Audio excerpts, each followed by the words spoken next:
Hello, good evening. I'm Michelle Francis Smith, co-founder of Perinatal Massage Therapy Education. Welcome back. I hope everyone had a wonderful holiday season and happy 2019. I'm so excited tonight because Nicole and I are kicking off our interview series where we will be talking with different amazing health professionals who are perinatal focused. And tonight we have the pleasure of having a pelvic physiotherapist. This is Nadia Ramprasad, and she is my colleague as well as an amazing mom and physiotherapist, pelvic physiotherapist, and she's here tonight to talk to us. So I'd like to start off by just letting her introduce herself. All right. Hi, Michelle. Thank you for having me. And thank you for asking me to have this talk with you today. As Michelle said, my name is Nadia Ramprasad. I work here in the Durham region with her in Ajax at Women's Health Physiotherapy. And I've been doing physiotherapy for about 13 years now.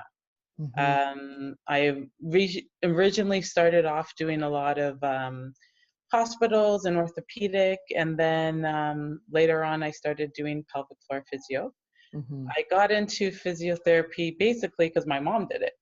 My mom was a physiotherapist, and so I kind of grew up in the whole physio world where I would go to the clinic after school and help do heating pads and put away towels and fold towels, and I kind of knew that I wanted to kind of follow in those footsteps, and that's what led me into physiotherapy. 13 years awesome. I don't think I knew that part. Yeah, that's really, I always forget. Cool. And then when I say it to mom people, was in this. Yeah, your mom was a physio. I'm like, yeah, she was a physio for like 40 something years. 40 something years. Okay. Yeah. So you grew up being really familiar with rehab and people taking care of themselves in that way. Yes. Okay. So then you entered. And I knew that was what I wanted to do. Okay. So then you entered the world of physiotherapy. And how did you navigate? Why did you navigate from physiotherapy, sort of pure, into pelvic physiotherapy?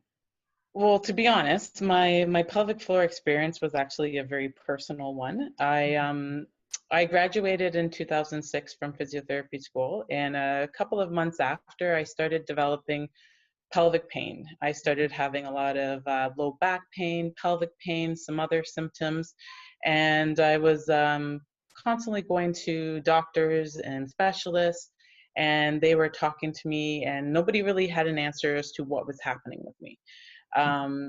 Therefore, a lot of things started to get worse. My symptoms became worse because I became very stressed about it. I didn't know what was happening, and I had a lot of pain. Yes. And I was worried that this was going to keep going, and how was I going to stop this?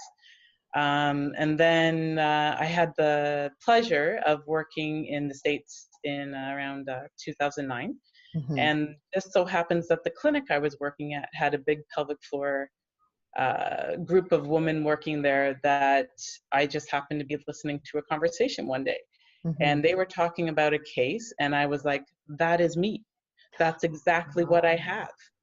And I was floored. I was like, what is this? Can you guys help me? And so I ended up talking to a colleague. We sat down, we talked about it. And a lot of the symptoms that I was having were saying that I had pelvic floor dysfunction. And so we decided, hey, let's do an assessment. I had an assessment done, and within an hour, she was able to tell me more about my body and more of what was going on with me that I've been dealing with for the last 3 years, that's seen all these specialists. And no one was able to tell you what was actually going on. Yeah. Right. Okay. So it was very eye-opening.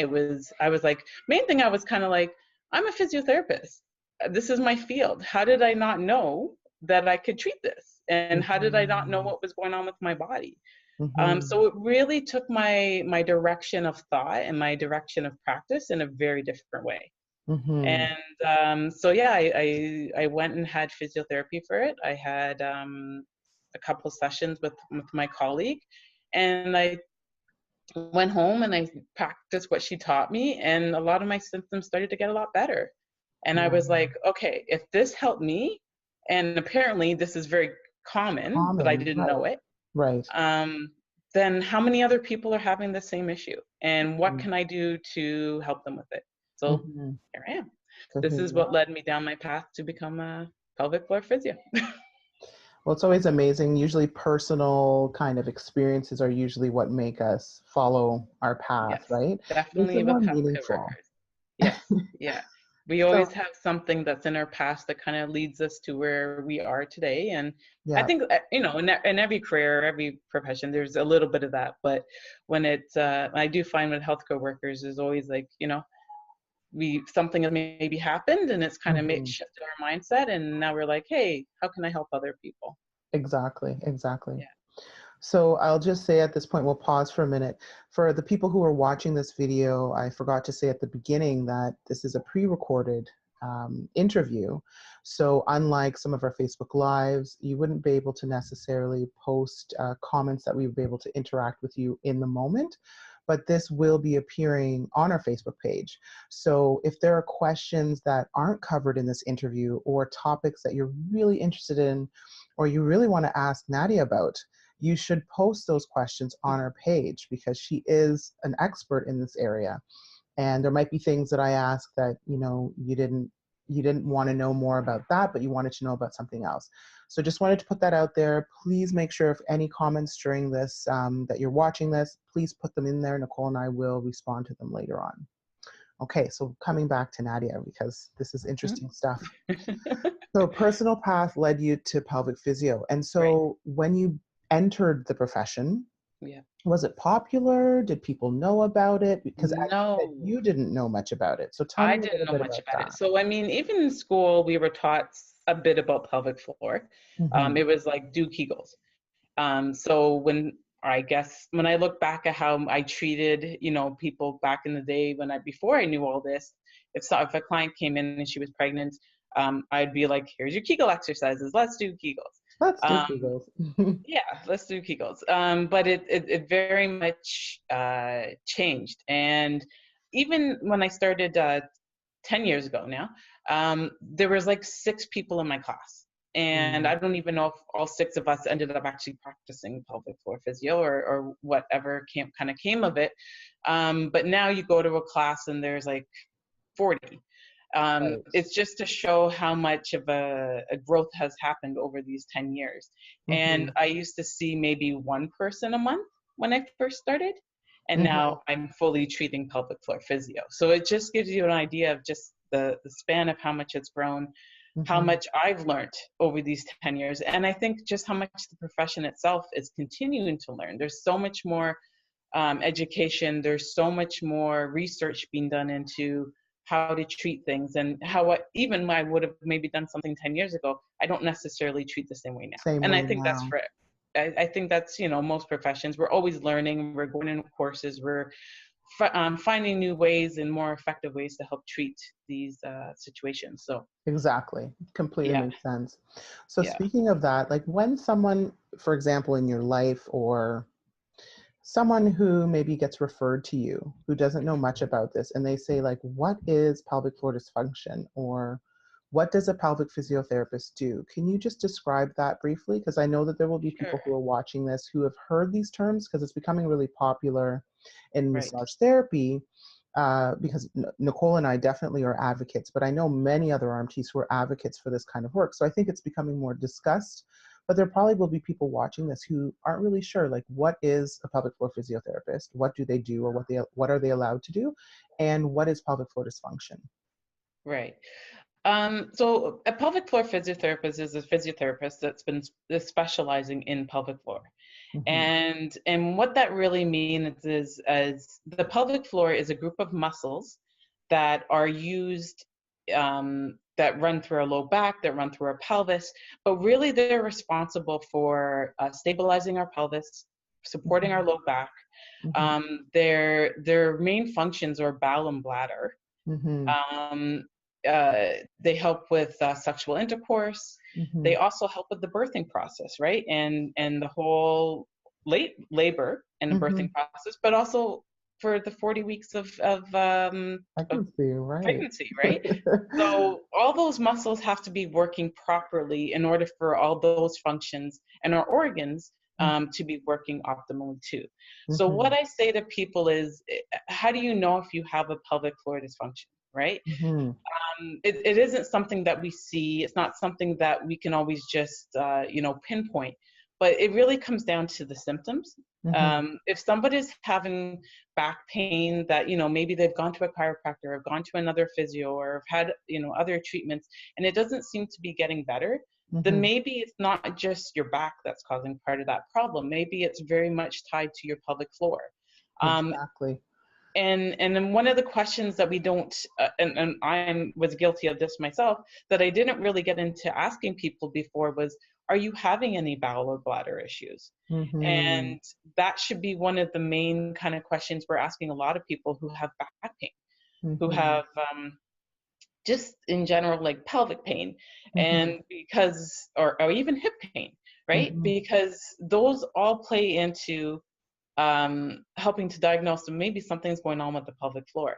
If Right. somebody's having urinary issues, where they're having incontinence issues, whether that Mm-hmm. be urgency or um, problems stopping your urine, or if they're having bowel issues, where same thing, they're having problems stopping bowels, trapping gas, if they're Mm-hmm. having problems with constipation, this Mm-hmm. might be telling us, hey, something is going on, right? With the pelvic If floor. they're having painful intercourse, right? Mm-hmm. And this can be any of age. Right. It doesn't have to be something that, I had a baby, now I'm having painful intercourse. Many people experience it throughout life, Mm-hmm. painful intercourse. Sometimes it's something that's from the very first time of penetration, right? Right. Right. And they think, hey, this is normal. And, Right. they might be Right. continuing to have that, and it doesn't seem to be getting better. Then maybe something else is going on with the pelvic floor. Mm-hmm. So Mm-hmm. there are a lot of symptoms that I get people to kind of look out for, right? Mm-hmm. Or if you're having these symptoms, then maybe something is going on with the pelvic floor, and it's not just your back, or it's not just your hip, or you just don't have incontinence, and it's okay, right? Right. So Right. that's a That's a big good thing about it, description. right? That's a Yeah, really great description. And I think without getting too complicated or too detailed, but it answers the questions that people are having and aren't asking. right. Yes, And as you said, and I think it's a good thing that we would hear this in our community of massage therapists, maybe add to your form yes, bowel and bladder issues, yes, because I have the benefit of being in a pelvic physiotherapy clinic. I see the paperwork that Nadia and my other colleagues use, right. as we use an online software. And it taught me a lot about things that I could be asking my patients as a massage therapist that I had never thought to ask. And For how sure. much now asking those questions has helped me be a better massage therapist for them, whether or not they've had children. Because as you pointed out, there's Yeah, many people who have these issues who have not had children and maybe are not even intending to have children. So it's right. about Exactly. being more knowledgeable and our questions being more reflective of what we can actually do something like with the information we'll get. So I'm Exactly. really glad you made that point. Mm-hmm. Yeah, when I used to work in an more orthopedic setting, but I was doing pelvic floor within there, Mm-hmm. um, I had a meeting with like my other physiotherapists because they didn't even know what to look for. And I said, if somebody comes to you and they're telling you like, since I had my car accident, I've been having incontinence, then this is something that needs to be looked into, right? Mm-hmm. It's not something that a lot of people are just willing to share that Share that. information, Yes, right? So if we don't really kind of ask them or have that on our forms, they might not even think it's related, that's right. right? It might be, oh, I've always had that, or they just think, well, I'm getting older, or whatever it may be, That's right. and these are the symptoms of, or I had a baby and this is normal, right? Or I But brought it up to my unless we doctor, ask who it, told they may me not that it be was normal, right? right. That's another thing that happens. I had Yeah, a baby, I'm having issues holding my pee, and I told my doctor told me that that's normal. So I didn't bring it up I when I had a came to baby. physio because I thought that was normal and I was told that and had a baby. So Yeah, yeah, really good point. Really, really good yeah, point. for sure. So another question for you. In your experience, are there certain exercises that you would not recommend to someone who either has pelvic floor issues or exercises that you feel are at risk of creating pelvic floor dysfunction? Anything Right. along that? It's a very hard question to answer. Mm-hmm. But I am going to answer it as best that I can. And the reason for that is because everyone has different levels of a function that they were doing prior to being pregnant, Right. right? So really it comes down to the person, what Mm-hmm. they were doing before they were pregnant. Mm-hmm. Um, and really, I always say to people, like, you have to look out for the symptoms. Mm-hmm. So if you're doing something and it's causing you pain and it's causing you urinary issues, like you might be leaking, Mm-hmm. it's causing you to not to get too much into it, but diastasis. A Mm-hmm. diastasis recti is when the muscles in the abdominal area, they start to the connective tissue starts to weaken, Mm-hmm. and that causes a bit of a doming effect in the abdomen. It's a little complicated to kind of get into, but if No, but that's good somebody because our audience is familiar with DRA. okay, So it's perfect, good. It's good perfect. that you're actually just kind of connecting those two. So continue. Yeah, that's Yeah, good. yeah. So really it comes down to, I say to people, if you're having pain, if you're having incontinence issue, if you notice any kind of doming, then no. Those Mm-hmm. are definitely things that you should be staying away for. Our body's going to tell us when something isn't working right, or if we're putting too much stress on our body. If we're Mm-hmm. seeing those things, then it's an automatic no. Mm-hmm. You're not allowed to do that. So someone who, for example, is maybe working in the fitness industry Hmm. and they're pregnant, and so they were active and they want to remain active. Let's say they focused on a lot of core training. Right. So sit-ups, leg I raises, that type of do, thing. yeah, I do try to take away the crunches, the sit-ups, the double Mm-hmm. leg lifts, Mm, because those are definitely more things that are going to possibly lead to a diastasis recti or a pelvic floor dysfunction. mm-hmm. Um, just what from my knowledge and what I've seen. Yes. But again, there are going to be people who are going to continue to do that Mm-hmm. because that's what they're comfortable doing. That's what they know. Mm-hmm. And I would say, just be mindful that these can contribute to those symptoms, Right. but also to be very mindful of, are they contributing to your symptoms? Are you Right. working through pain? Are you noticing that you're getting a little bit of leakage? But it's okay. It's only a little bit, right? Right. Like, So so you're asking those questions about the symptoms along the way because maybe this yeah, person didn't have any doming before. They are doing all but now these they do. different, but now they do, Yeah, and they're continuing to do the exercise. So the questions there would be, what are you noticing, and naming off some of those potential symptoms. Are you having yeah, any issues with leakage? They might be like, yeah, well, just a little bit, just yeah. a Then I little would bit. say, nope, it's done. Yeah, yeah. It's actually so that's a contributing. Okay, that's really helpful Yeah, because again, yeah, in our scope of practice, giving things like any type of exercise recommendation is in our scope. yes, So yeah. when we're working with our clients, It is a really hard question to answer, right? Because there mhm, are a lot of people who, they've been working out for a very long time. Now they're mhm, pregnant. They don't want to stop what they're doing. right, And it's hard to take things away from a person, but it's really easy to educate a person of things to look out for right, because and it is, there are things they can notice. This is their body. They're just the ones going to be seeing the doming. They're the ones going to be noticing, hey, I'm starting to leak when I do a squat, you know, mhm, that kind of thing, right? So maybe I need to take the weight off and I don't leak. Okay, I that's could right. do that now. I could do Perfect, that, right. right? So it really comes down to, for me, a lot of times the symptoms and what people are feeling and Mhm, educating people about things to avoid based on that, mhm. right? Okay, this is really helpful, especially because we educate in this area, right? Yeah, So this yeah. is really helpful. So let me see, something else I wanted to ask. So at our clinic, um, pelvic physiotherapists and the massage therapists were working hand in hand. And this Yes. is the first time I've had this experience of being able to work with a pelvic physiotherapist who's like right across the walkway Mm-hmm. and where we're sharing patients, and you're walking someone over to my room and I'm walking someone over to your room, Literally. and literally. Yeah. And it's been a really amazing for me from my perspective, but I'm really curious if you could share, I don't know if you had that experience at previous places that you worked, if you were Yeah. working hand in hand with massage therapists who were skilled, like kind of more as perinatal therapists and more focused with pelvic floor support. What is this like? Tell us what this experience has been like. What have you noticed? What's the benefit? Is there a benefit? Okay. So ever since I've been a physio, I've always tried to work with massage therapists. Like as part of when I go into jobs and I've been hired, I've always liked to work with a team of people. And massage Hmm. therapy, I find, is definitely one that I've always thought that we not only complement each other, but I think ultimately our goals are very similar.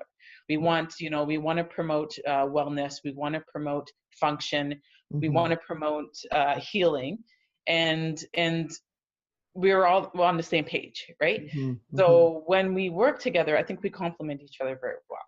Hmm. It's Hmm. Absolutely. and there's a lot of things like with the pelvic floor, it is very much we're looking at the muscles, we're looking at the ligaments, we're looking at the fascial connections and restrictions and the connective tissue. And those are all things in a pelvic floor assessment I take a look at, Hmm. right? But the main part that sets aside a pelvic floor physio from a regular physiotherapy is I can do an internal assessment. Right. And with that internal assessment, I look at all the things we do externally look at for all those restrictions and as well as the muscles tension, as well as like I said, connective tissue, all of that. But it allows us to look internally at that as well. And Hmm. I'm able to treat that part. And Hmm. knowing that there's somebody else who can help me to treat everything else Right. as on the outside, and also at the same time promote healing and just give people that emotional healing on top of that. I think Hmm. that's where a lot of it comes together, right? Hmm. um, Hmm. Ultimately, like I said, our focus is the same, and they just work well together, right? Yeah. um, you're able to there's been so many clients that have come in and I work with them, and I just see, one, they have a lot of the emotional part of it too, but Hmm. also just the physical part of all the tissue that has been really tight. And a lot of times with pelvic floor physio, people just assume I had a baby or I have this incontinence. My muscles must be actually very lengthened. And I would say Hmm. 90% of the time when I do treat people, it's the opposite. Even if they do have a prolapse or they have incontinence or whatever, there's so much tension around that area that Right. it makes it really hard for me to work on the inside because I can't get to the outside. And by Right. working with both of it, we're able to just make that treatment so much better, Right. right? Yeah. So it's been incredible because, yeah, you'll send someone to me, and either maybe you did some internal work already and you said, okay, Michelle, what I'm really noticing is how ramped up, the TFL and the glutes, the piriformis, Yes. lower abdomen, like whatever, low back. So what would be awesome is for you to focus there, or vice versa. I'm seeing someone first, and then you're able to tell me, okay, Michelle, so yeah, it was helpful that some of that stuff was brought way Well, down, yes. and I Yeah. found that I was able to do my internal Internal. work so much Yes. easier. Yes. And And that's that the is a feedback that I major hear part, right? from the patients. They Yeah. will even start speaking the lingo because they get it too. They're like, oh, last time I had it booked in reverse, and this time I decided, no, I'm going to do it the other way I'm gonna around do it because I'm this way, so right? tight. I Because need this first. And then I get and all they're nice and much more calm. relaxed when they come to me. By the time they come to me, they're By the much time they more come to you, relaxed. they're like, oh, whatever, do the internal, no big deal. No big deal. Just do what you have to do, right? And Yeah, and the thing is, yeah. and that's why I'm saying, like with the massage therapy, there's so much more than just doing the fascial work, the tissue work, the muscular work, right? the whole nervous system, and it just seems to calm down, Mm, which allows everything else to be a lot more easier to work on. right. Well, Yeah. that's great. Yeah. And people out there who are watching, please, like, find your local pelvic physiotherapist. Book an appointment for yourself, even if you aren't Yeah. resonating with any of the symptoms that have been mentioned. It's amazing what you'll find. I went and saw Nadia and had my first pelvic physio, I think Yeah. it was back in the summer, Yeah. sometime. And I was amazed, first of all, at how comfortable it was. I kind of was thinking it was going to be something similar to having like an internal exam, like Mm-hmm. annual exam or a pap smear. Pap smear. It That's was that's not people at always all. ask me, are you going to use the The speculum? I'm like, speculum, nope, nope. nope. We don't do Right. that You here. don't No. need this cold metal thing. It's so easy. It's not uncomfortable at all. And then when you have great people like Nadia and the other people who work in our clinic, and I'm sure many people who choose pelvic physio, they have this calm demeanor. It just feels like we're having a conversation, we're hanging out, and you're doing this Yeah. work. And literally, I felt things that I didn't know were painful leaving me. Like I had Yeah. this consistent lower back pain that would come and go at certain points in my cycle every month. It was just like clockwork, and it didn't stop me from doing my life, but I noticed it. And I went and saw Nadia once. We did the assessment, and she's treating while she's assessing. And I didn't have that symptom come for 3 to 4 months. It actually only Wow. recently happened. And I was telling Laura at the clinic, I said, you know, that thing that I get every month where it like immobilizes my back and I have a hard Yeah. time getting around. I said, it hasn't happened for like 4 months. And we were talking about how And this I've been work off can, for 4 months. because I was going to say, has it been, it's been the 4 months, right? Yeah, he's 4.5 Exactly. months now. He's 4.5 months old. So yeah, I was like, this is actually really incredible. And that was without having like a treatment protocol. This was you just learning my body Yes. and working with what you were finding in the first treatment. That was about 45 minutes or maybe closer to an hour. It was an Yeah. initial Yeah. assessment, 45 Yeah. minutes. 45. Yeah. It's amazing. It's Yeah. absolutely amazing. And then it helped me understand even more why the work of us collaborating was working so well. Because that had Yep. already been a year of me Yep. seeing the benefit of the work, but then to have felt what a pelvic physiotherapist does and integrate that into my own life, like my self-care, because you gave me some self-care and things to do, it started helping me understand my patients more. So Yeah, any for RMTs sure. out there who are wanting to become more perinatal focused, wanting to integrate more pelvic health into their work, you know, take our training, get more information as to how to integrate this, but then also make sure that you actually experience the work, because Yes. that's how Yeah. you'll really understand for yourself from the inside out, literally, what it feels like. You can better prepare your patients to know what to expect when they would go for an assessment. And it just is great for collaborating and empowering patients to know For sure. that you're For you're sure. educating on that. And I Yeah. feel the same way coming to you.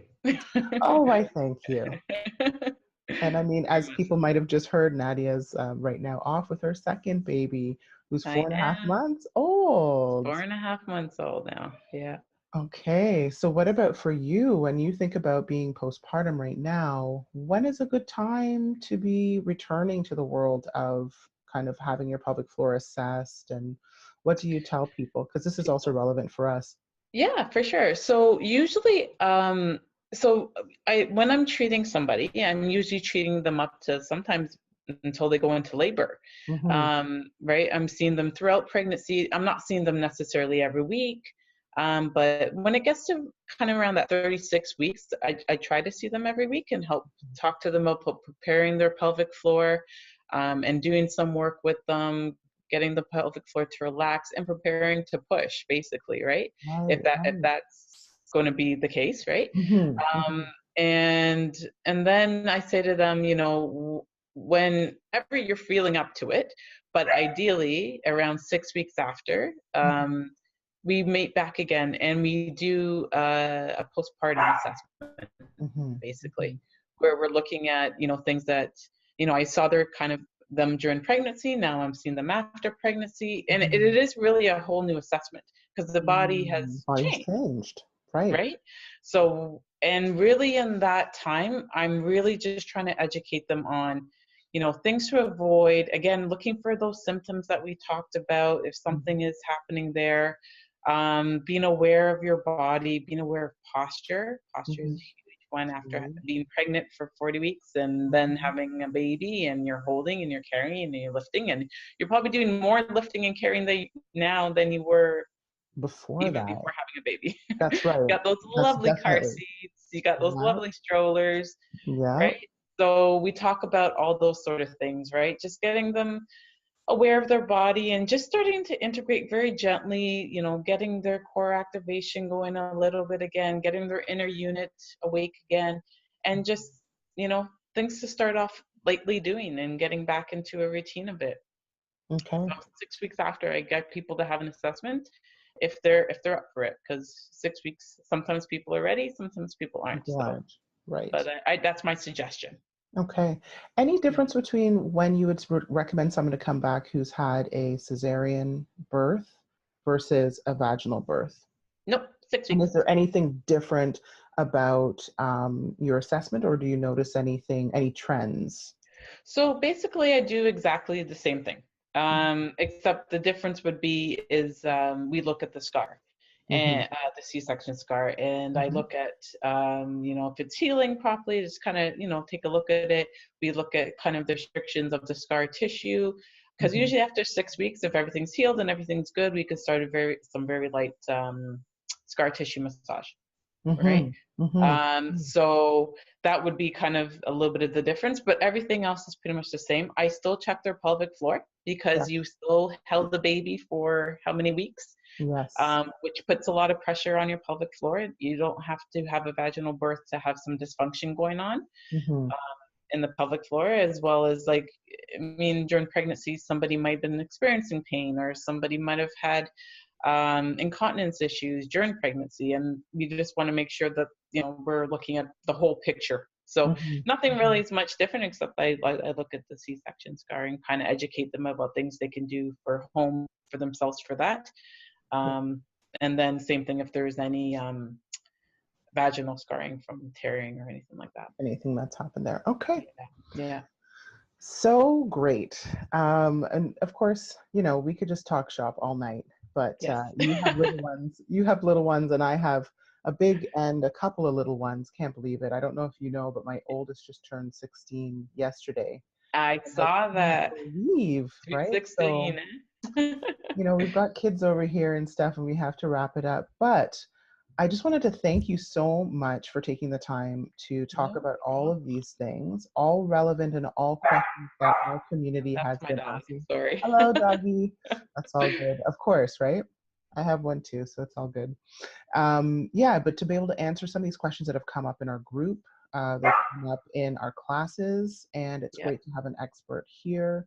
I'm hoping that I'll be talking to you again this season, Yes. because we're looking to actually add more ongoing resident experts in different areas to represent and share, because our community needs that, and we need more integration. We need more collaboration. Sure. It's For what sure. actually helps our patients heal. For sure. For I everyone agree. who's been watching, just a reminder that every Thursday at 8:30, you're going to be seeing these videos come up on our page. To follow us in the group Perinatal Massage Therapy on our page, you're just going to click follow.